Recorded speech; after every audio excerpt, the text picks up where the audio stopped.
All right, welcome in the sewing room. We've got company. The mister and the coconut. Coconut. The boss. The boss. She's the boss. This is the boss. Have most of you seen the coconut? Really good? So look at her. She looks like a nut, doesn't she? She's a Cocoa Puff. Cocoa Puff. First thing she ever had was Pal's tea.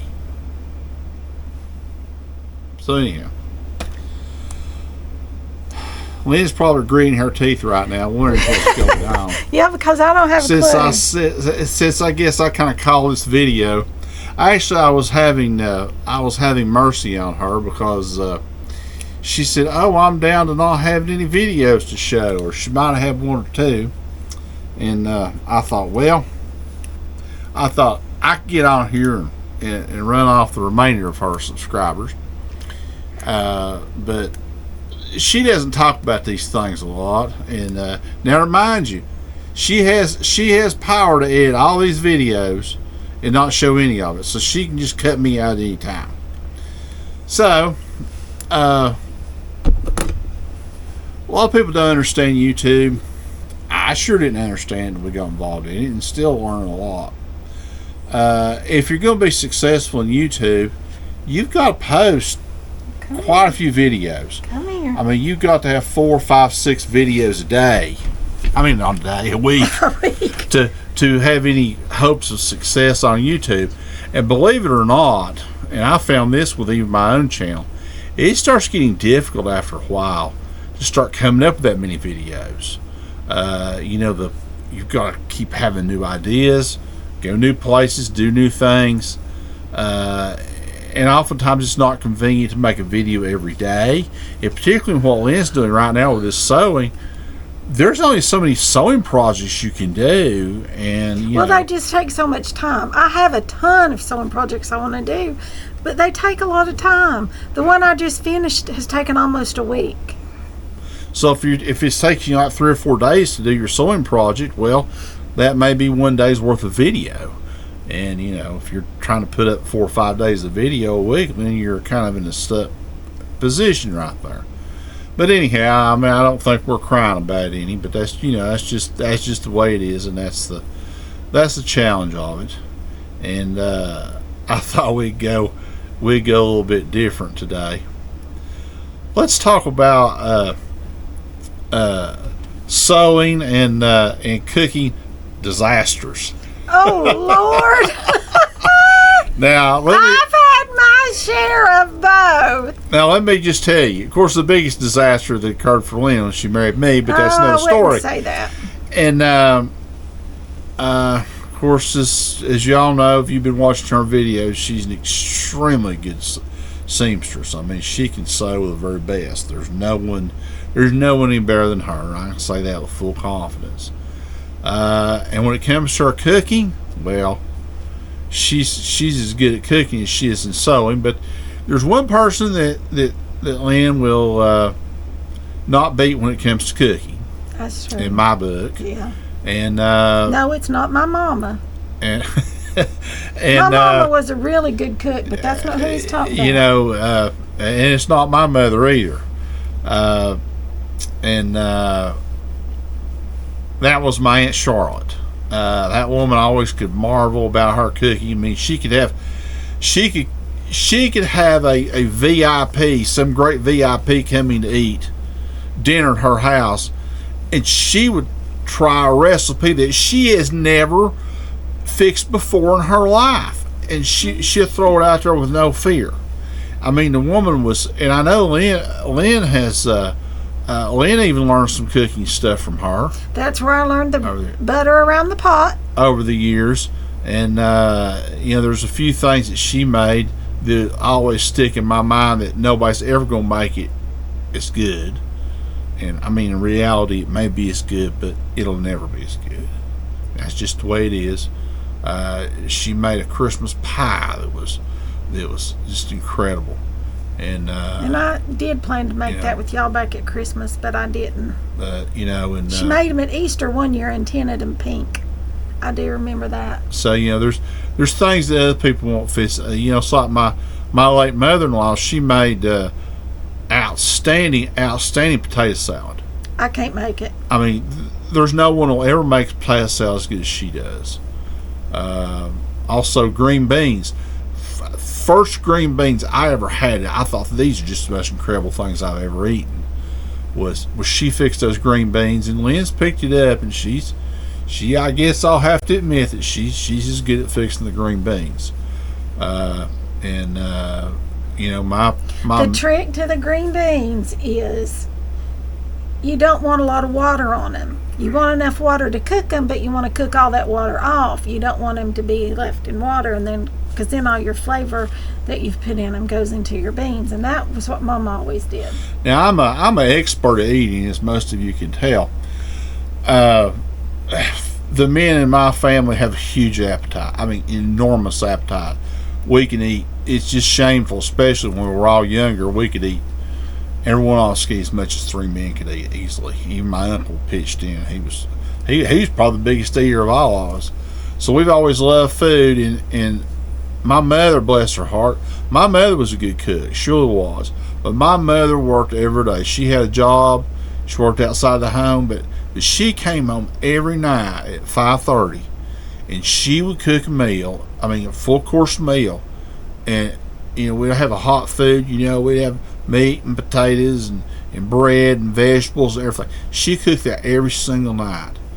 And my grandmother was a great cook, and my aunts were great cooks. Everyone in my family was a really, really good cook.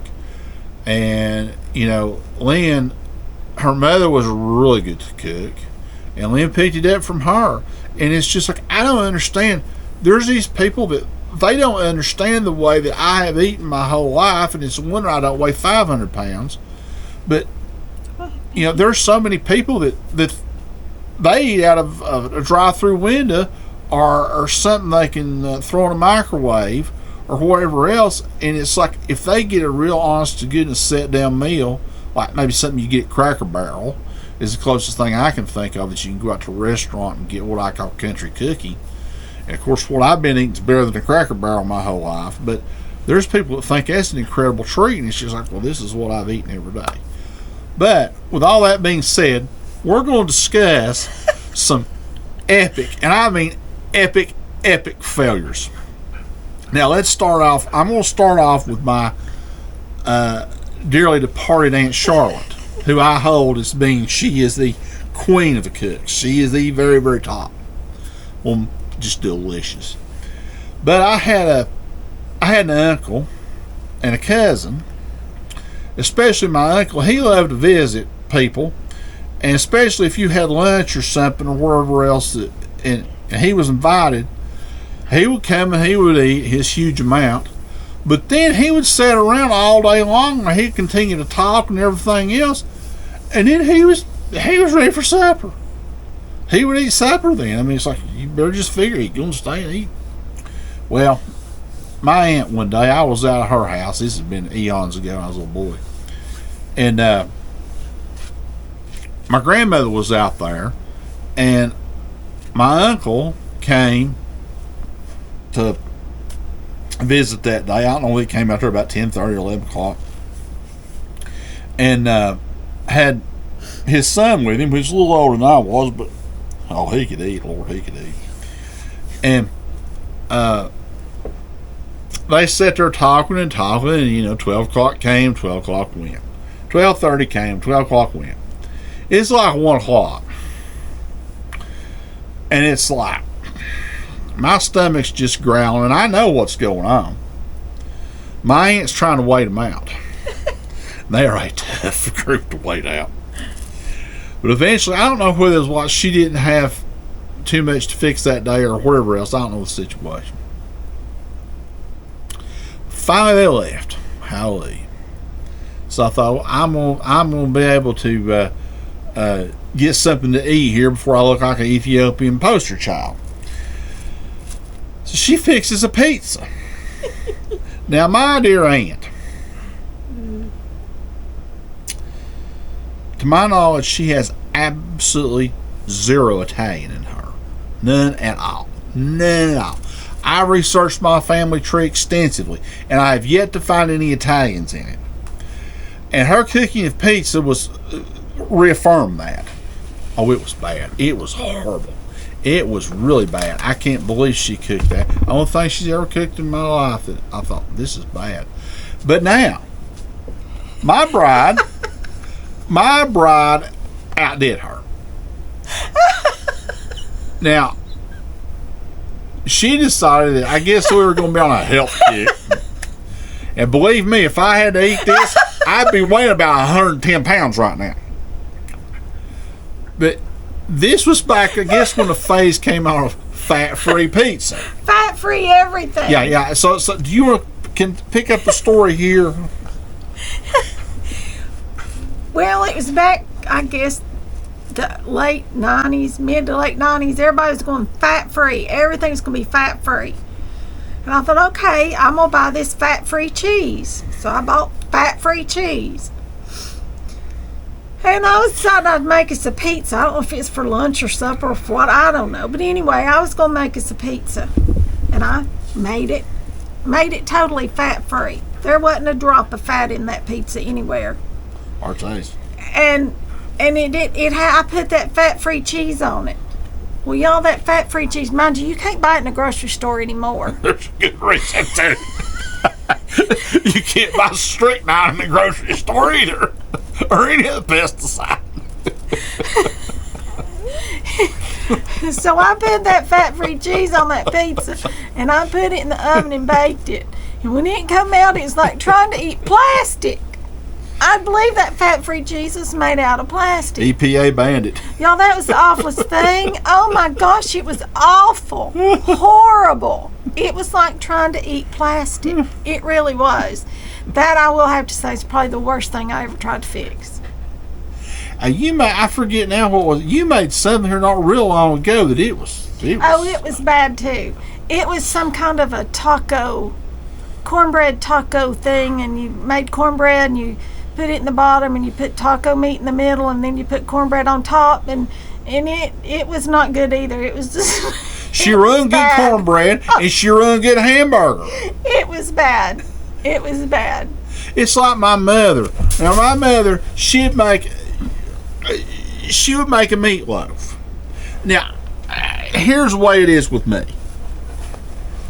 I'm kind of like, when I find something I like, Coco has something to say about it, y'all. I stick with it. She's got something to say. Every time my mother fixed a meatloaf, it was different. I had no idea that you could fix meatloaf so many different ways.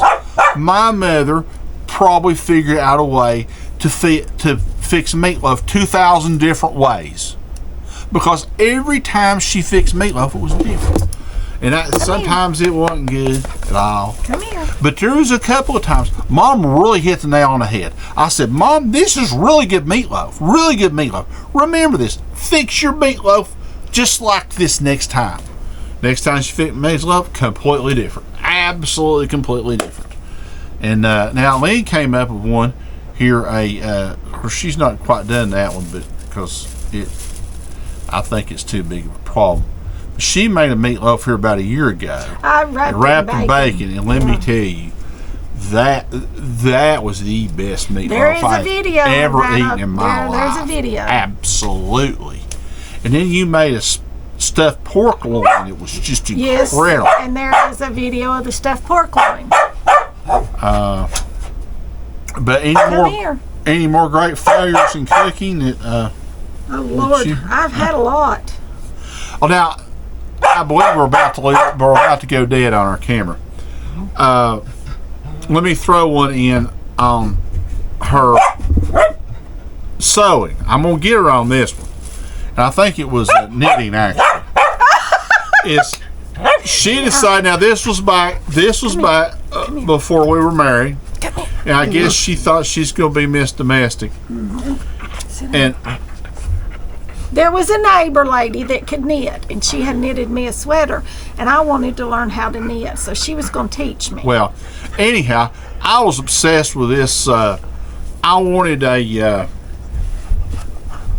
new Trans Am. And there was one particular color I really loved. It was this electric blue Trans Am. And I guess Lynn picked up on that clue, and she decided that she was going to knit me a sweater. And it was going to be that electric blue yarn. I thought, well, that's a great idea, He go look good in that thing, this and that, nothing else. Of course, I don't think she's going to put that screaming chicken on the front of it. But anyhow, she started working on that thing. I knew she's working on it. And she worked on it. I mean, I think she worked on it 2 or 3 years or something, or whatever it is. And she managed to, and in the end, I got it, and I thought, of course, I wasn't as big back then as I am now. but I finally saw it, and I thought, well, gosh, that thing looks awful big around. The only thing I ever made was a sleeve. I thought, it looks awful big around. I thought, well, I guess I could wear that. And I kept looking at it, and I thought, oh, well, where's the sleeves to this thing? And it was a sleeve. It was like it's flipping wide. I mean, it made me a skirt. I could wrap it all the way around me. Of course, I wasn't as big then. And me and the dog, too. But it made me a skirt, you all. It was awful. And to this day, I can knit. I can knit all kinds of things, but I cannot knit clothes. I cannot knit a sweater to wear. I've tried. I cannot do it. Cannot get them to fit. I don't know how they do that. I follow a pattern. I do everything just perfect, and I can't get them to do. I just cannot get it to do that. So, that's my knitting journey. You any other sewing failures? Oh gosh, yeah, I've had lots of things. Well, she has these sewing failures that nobody ever knows about. No, because I just throw them in the garbage. She goes back and fixes them. We should have done that pizza. I know I should have, because it was awful. Oh my word, was it awful. So yeah, it was bad. It was bad. And there's there's been a few blunders over the years, but overall, I mean, I have more confidence in my sewing than I do my knitting or my cooking, really, because I do try to. I can go back and rip things out unless you totally miscut something. Did you say you have more confidence in your sewing or your cooking? Yeah, my sewing. Okay, because there's always fast food restaurants at the food fails. That's true. Yeah, they have some Italians that actually have pizza places. They don't have fat-free pizza, though, and we were going to be healthy. I think it was right after my mama had her first heart surgery. Oh, I'll tell you one thing. If she'd been fixing a steady diet of me for that fat-free pizza, I guarantee you I wouldn't gain any weight. Of course, the EPA probably banned that. But I mean, I really wonder what that fat-free cheese was all about, because it was like eating plastic. It was awful. Yeah, I remember back at that time, and I don't know whether any of your viewers remember that fat-free wave or whatever else you want to call it. I mean, it was like purported that you can eat just as much anything as you want, and you're not going to gain any weight. As long as you don't eat the fat. I mean, it was going to be great, and this and that. I think they've come to the conclusion now that you need to eat a balance of fats and different fats and, all kinds of things. Now, Coco here, she's not as exotic on the eating. Of course, we had a doodle before her. She's the big. She's the full size doodle. She'd eat washcloths and socks. And Didn't we have those other little dogs that time that would eat underwear? Well, one of them made some money. Yeah, one of them made $20 bill. That's an expensive dog. And I think that's the one. Trying to get your money back, huh? So okay. Sad. Well, anyhow, we've had our trials and tribulations with dogs. Mm-hmm. Now we've just got a coconut. We can't seem to keep them. A coconut. So I thought we were going to get a whole lot better on these failures or whatever else, but after this discussion, I'm feeling quite successful. I've yet to master the whole free motion quilting on my machine. I've just not gotten to that yet. I'm still working on how to do that. And it basically it's just practice. You just have to keep practice and practice and practice and practice and practice. I could discuss my failures, but the battery's getting low. We only have 6 more charged, so I don't think we can get more than about 4 or 5 hours of airtime right now. We at don't this have point, them so, charged. well, okay, then that keeps me from. So we're going to have to either cut y'all off or you'll get cut come off. back So and finish later. okay, so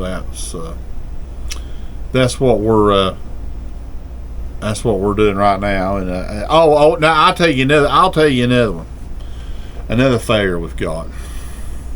I'm watching it.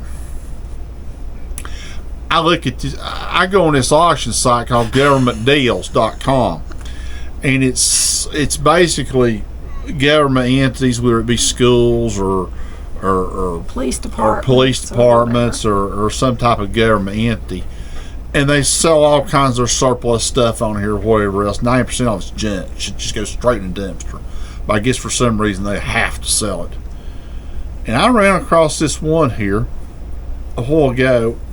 They had tables. They were 3 by 5, and I think they'd been in the library. And they looked to me, I don't know if the top's on plastic or formica or whatever else, but in the bottoms of them were metal, but they don't fold or whatever else. They had 4 tables in this lot for $10. That was the auction on it. Well, I entered my bid in, and she encouraged me to get it. Because I can use them up here. Yeah, they're wider. Yeah, she's got this cutting table that's as wide as the entire house. I don't know what she's gonna cut on it, but anyhow, get that. Fabric. Well, unfortunately, and I don't know why. Now, this is my fault. I bid $12. It came right back. You've been outbid. She says, "Well, just bid 20." I mean, for 4 tables, that makes them $5 a piece. You got to pay a 12% fee on top of that, a bidder's fee. Oh, I thought it didn't have one. Yeah, it does. No, or did that one have 12%? No, I don't think it does. Maybe it's not. But anyhow, you had to pay a sales tax. Anyhow, I made a mistake of putting in there $20. And then it's one of these things, though, where you put in what you're willing to bid, but you don't actually have to pay that amount if the other bids are lower. And you just, it makes it like $1 more than the next bid. So right now I'm at $15. I've got a little over an hour going, and I'm praying real hard that this other guy comes. They just had one other bidder on it, and I'm praying real hard he's not like sick or something or whatever else, and he can get to the computer and edit another bid, because that way I won't have to go. But they'll make really good sewing tables. We'll have more space up here, y'all. I've got to go to a neighboring town over here about 25 miles away to pick it up. And I can get 2 of them in my truck easily, but I got all 4 of them. As I said, the legs don't fold or anything else. Oh, I didn't know the legs didn't No, fold. legs don't fold. No, Oh, mercy. But now she said, bid them. Well, I didn't know the legs didn't fold. It's not my fault. He did not I give told me you the legs full don't description. bid. I told you they had metal legs on it. I said they don't just fold. said they had metal legs. Take the legs off. And they say men don't listen. Take them off and what? Lay it on the floor? And put them in the back of the truck. You can get off. You don't know how it it is. I have my suspicions it's probably a solid metal frame underneath it. Oh. And this probably attaches to that metal frame. Oh. Which, I don't know. Oh. Yeah, O'Reilly. I mean, that works out to like where I am right now, it's like $3.75 a table, which is really, that's crazy. We can leave 2 of cheap. them by the dumpster and bring 2 of them home because 2's all I really needed anyway. But anyhow, you can find some really crazy stuff on there. I found a rock climbing wall on there one time. How much were they wanting for that rock climbing wall? $20,000 or something like that. But it was a rock climbing high. wall that you could set Crazy up. expensive. And all kinds of crazy stuff. But anyhow, and all kinds of office furniture. I mean, it's like buy a lot of 20 worn out, broken down chairs like this for $1 and stuff, which I said I could recover them and fix them and resell them. And he said no. So, boy, we really rambled off course here, haven't we? Yeah, we have. Always talking about failures, but failures. These tables may be a failure. they may fall down on us.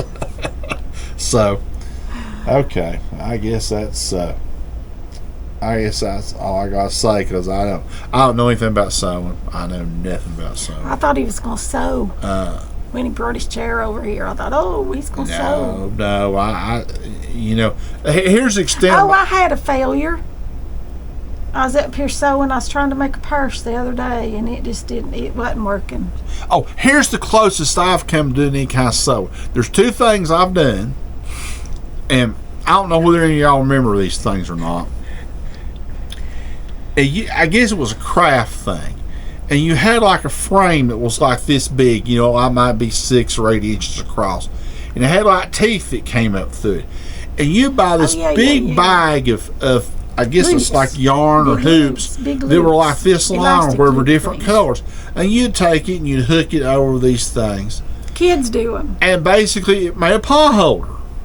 Well, I wasn't any good at tying these things up. So I'd make me one right there, and I'd hand it over to my grandmother. And make her finish tying the whole thing up there. And then we had a paw holder. Like I was really going to go hold these paws.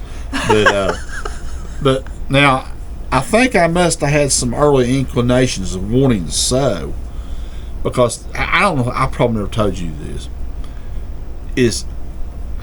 I don't know. Had I seen somebody do this or not? I don't know. But anyhow, I took like a piece of paper, and usually it was like a piece of notebook paper or whatever else, and I'd draw out a picture on it or whatever else. Then I would get a needle and thread, and I would push it through this paper and kind of like sew a seam across these lines I had drawn. I'd make a picture out of it. Well, that's how bad I was. And I have a couple times I've tried to sew a button, and I think it stayed on for a while. your mama couldn't sew on a button. Gran used to quilt. Gran made pretty quilts. Charlotte made quilts, beautiful quilts and stuff. Martha couldn't sew a button. No, she couldn't. My mother was not a seamstress. She said, I didn't get to learn to cook. Mom never taught me to cook. I had to wash the dishes. Her and Charlotte would get in there and cook and make a mess, and I had to clean it up. Yeah, so. Yeah. So all she knew how to do was get up and go to work every day and come home. Well. That worked. That's good enough. It worked. So, okay, our batteries, it's down to 10%. Yeah. So how far do we have to go on 10%? I know your viewing audience is hoping this thing just dies right now. So anyhow, I don't. I'm gonna go downstairs and cook some pancakes. The video about Irwin just went up yesterday or whatever else. And yeah, last night. I thought it hadn't got a lot of views, and I thought, well, how can we set a record for a low number of views? And so that's why we've got this one here we've today. got the temperature quilt in the background. Y'all can see it. That's all of January. I've not done February yet. I'll get to it eventually. And see, I built this wall right here. He can build all kinds of stuff. He can. So.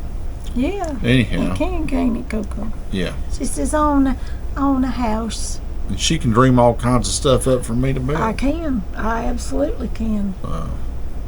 But it gives us our space back here without all the mess. It works. It works. It works. Okay. So, all right. Well, thanks for watching. Please don't unsubscribe because I wasn't cooking or sewing.